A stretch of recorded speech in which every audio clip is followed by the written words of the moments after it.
বিসমিল্লাহির রহমানির রহিম। আমি একটা ইন্ডাক্টরের মান কত সেটা পরীক্ষা করব।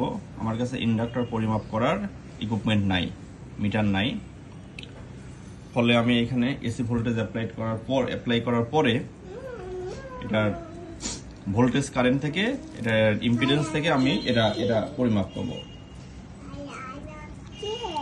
সেক্ষেত্রে আমি প্রথমে কত ভোল্ট সাপ্লাই দিলাম, এখানে আমি অ্যাভোমিটারে এসিতে দিয়ে প্রথমে আমি এইখানে দিলাম টোটাল সাপ্লাই ভোল্টেজ হলো, এইখানে ট্রান্সফরমারের সেকেন্ডারি এইটা আর এটা।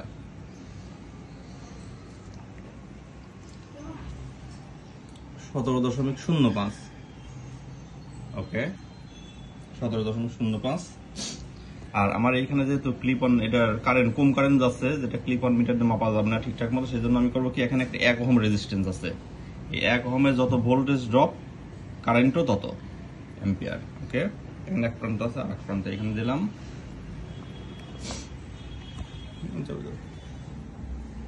337 মিলি ভোল্ট, তাহলে অ্যাম্পিয়ার হবে 337 মিলি অ্যাম্পিয়ার। ওকে, এইবার আমি আরেকটা জিনিস চেক করবো, এই টোটাল রেজিস্ট্যান্সের টোটাল ড্রপ কত।